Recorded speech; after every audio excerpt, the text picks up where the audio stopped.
Welcome guys. In this video we will see how to use Hagen Poiseuille's equation to calculate the pressure drop in pipelines. Let us see a problem. An oil of viscosity 0.97 poise and relative density 0.9 is flowing through a horizontal circular pipe of diameter 100 mm and the length is 10 meters. Calculate the difference of pressure at the two ends of the pipe if 100 kg of oil is collected in a tank in 30 seconds. So we have to calculate the difference in pressure at the two ends. That means we have to calculate the pressure drop from the inlet to the outlet. For this we have to use our Hagen Poiseuille's equation if the flow is laminar. If you are new to this Hagen Poiseuille's equation, I recommend you to watch my video on derivation of Hagen Poiseuille's equation. So in this Hagen Poiseuille's equation, we want this pressure drop P1 and P2, and the 32 is constant, mu is given, that is viscosity is given, u dash is the average velocity, that is not given directly here, L is the length of pipeline, that is given as 10 meters, and diameter is given as 100 mm. So only thing that we don't know here is the average velocity u dash. So instead of average velocity, the mass flow rate which is going through the pipeline is given. We know that mass flow rate is equal to volume flow rate Q into density.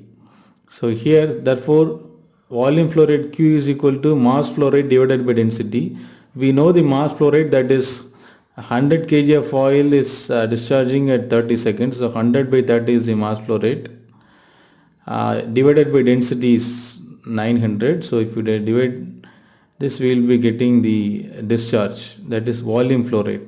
So once you know the volume flow rate, we can calculate the velocity, because we know Q is equal to, Q is the volume flow rate, Q is equal to area into velocity.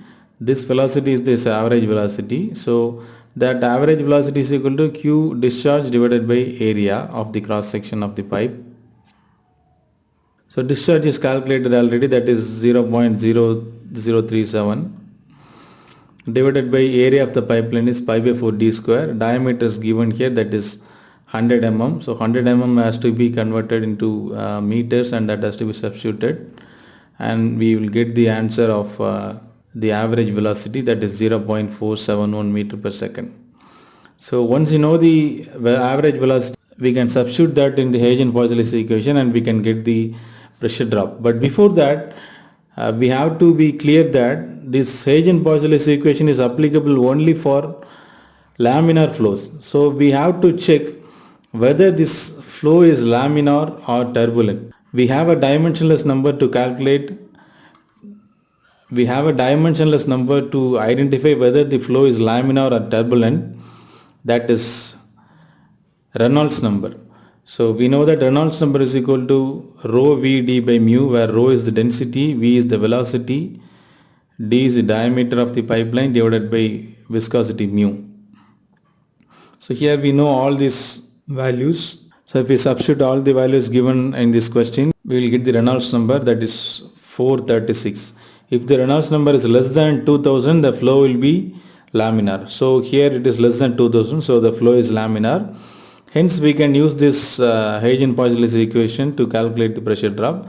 Let us take that Hagen Poiseuille's equation and substitute all the values we know. 32 into mu is the viscosity, that is given in poise. So we are moving that to one decimal in order to convert that into Newton second per meter square. And average velocity, as we have calculated, that is 0.471, and length of the pipeline is 10 meters. And diameter is 100 mm, that is 0.1 meters, and if we substitute all that, we will get the pressure drop, that is equal to 1462.28 Newton per meter square. So this is the pressure drop that will take place in this particular case. So thank you. Hope this video helped you.